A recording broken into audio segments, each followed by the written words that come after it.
Hi, Terri. Hi, Dr. Eamon. So good to see you. Finally, we meet. And now you're going to meet your brain.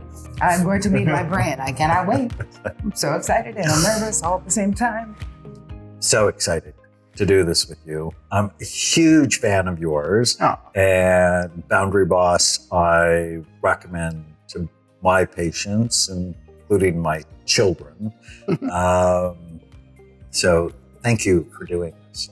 I'm so excited to do it. I'm so glad we got to do it in person. We finally made it out here. And so tell me your goal. Really, it's about holding on to my cognitive functioning and functioning at the level that I function forever, for as long as I possibly can.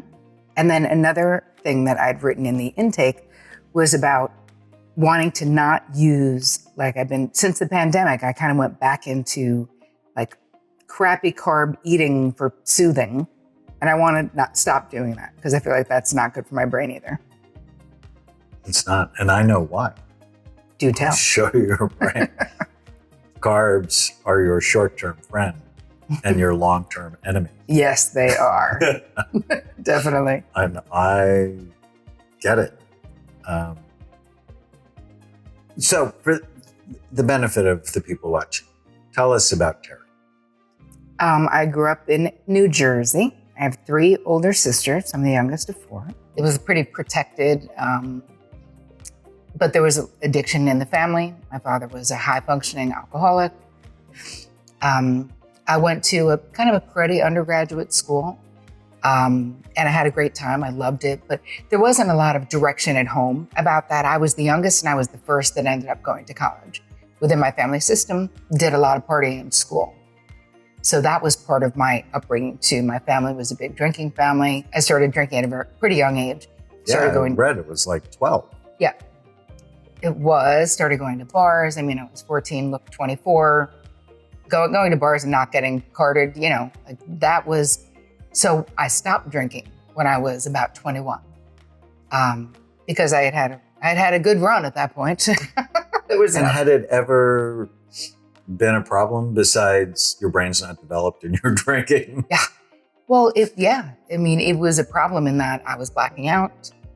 I was in college. I was drinking to being blackout drunk, especially my senior year when I decided to stop. A lot, most nights a week, I would say. But I also was younger. I drank beer as well. So it wasn't always hard liquor. Sometimes it was beer, sometimes it was wine. It doesn't seem to make that much difference with the brain. Your brain doesn't care? It doesn't. It's all poison. Yes. And what was the catalyst to stop? I had a therapist when I got into therapy my junior year, I think, of college. And I was in about a year with her until she just confronted me and said, what you're describing is alcoholic behavior. And I was in total denial. I was like, what? No. I was like, well, if that's the case, then everyone I know is an alcoholic. And she was like, well, I don't care because I'm only treating you. And if you don't get help, I will stop treating you. And I was like, oh my God, is Bev quitting me? Can she even do that? So that was very fortuitous for me to have a therapist who was so straightforward, so honest. And she helped to save your life. Oh, she did. She definitely helped to save my brain. Yeah, craziness. So you did the talent agent for how long? For about almost 10 years. And you thought maybe there's more? I definitely thought. I kept thinking that every next level of what I was doing, that I would feel the way that I wanted to feel.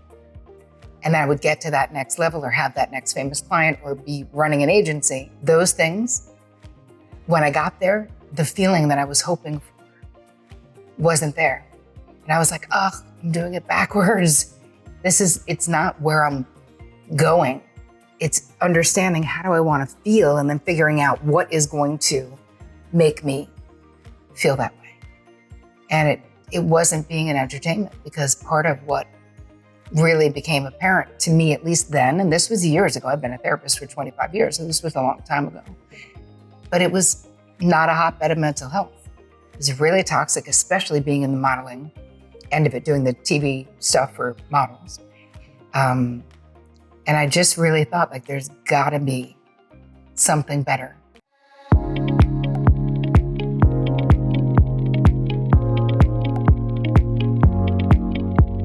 So we do a study called SPECT, and SPECT looks at blood flow and activity. It looks at how your brain works. Okay. And it's a nuclear study, which means we actually got to look at living brain tissue. It's so cool. Wow. And it basically shows us three things: good activity, too little, or too much. And then my job is balance. If it's too low, we want to stimulate it. If it's too high, we want to calm it down. So here's your surface scan. A lot of it looks really great. Like you have really good frontal lobes, focus, forethought, judgment, impulse control, empathy. But you see here it got hurt. I mean, you got a dent. You had a car accident a couple of years ago. I Is did. that right? Oh, yes. And so I think as you're going 45 miles an hour and all of a sudden you stop. Well, God and I have had this discussion. There's a very sharp bony ridge on both sides, your temporal lobes. That could have just bashed into it.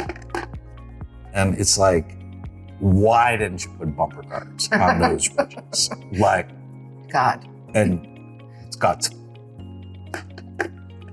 This is why you should never let a child hit a soccer ball with their head or play tackle football.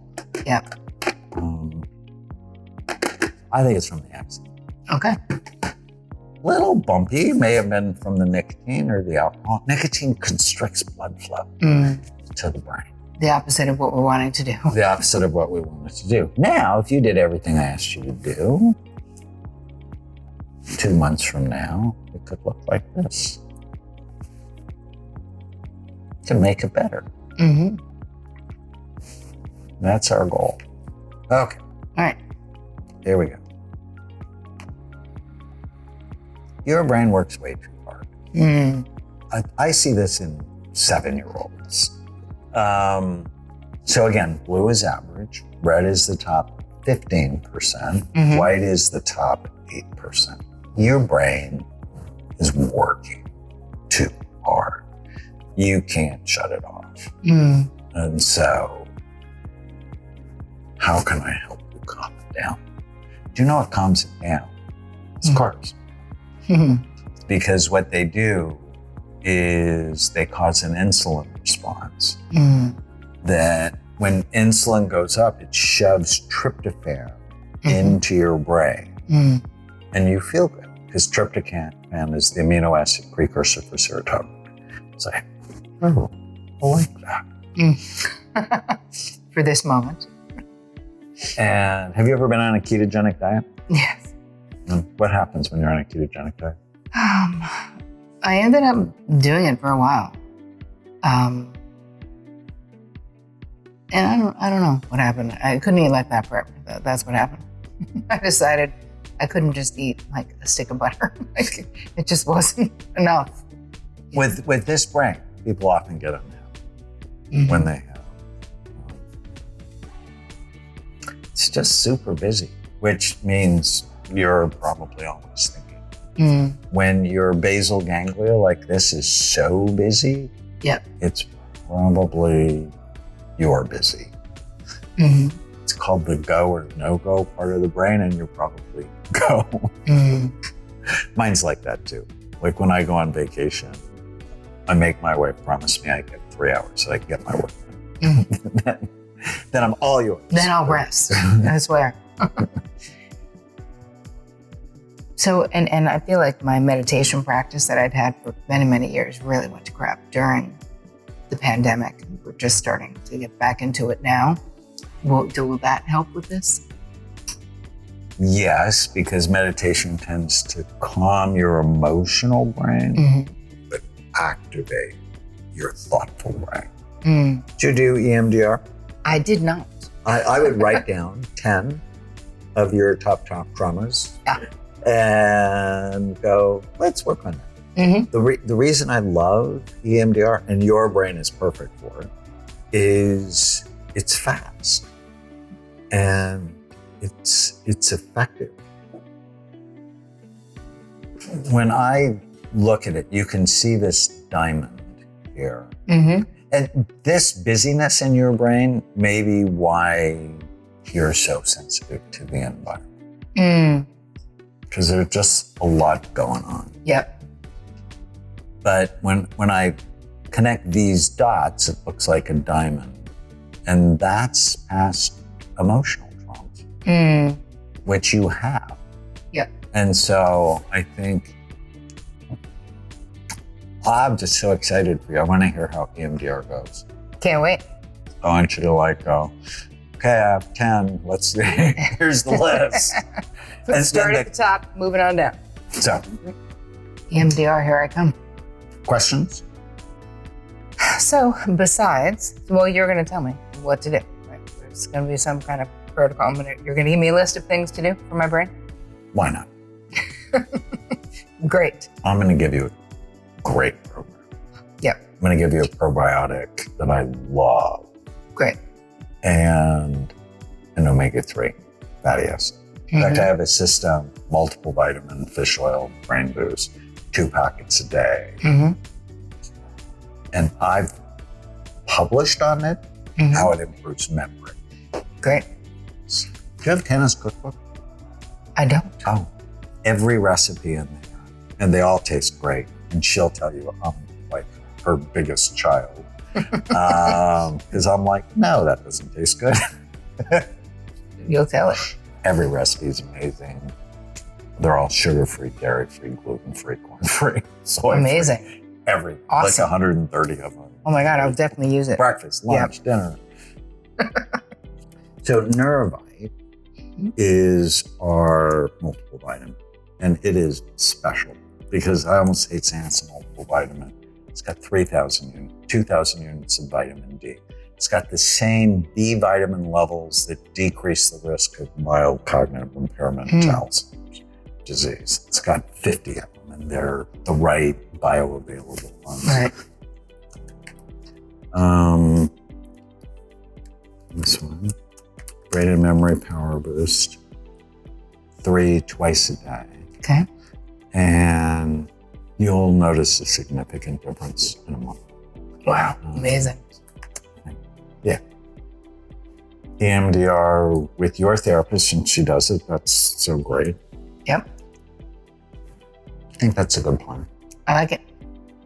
Questions? No, I feel like I have a deeper understanding of what might have created what I was experiencing. So there's a relief in going up.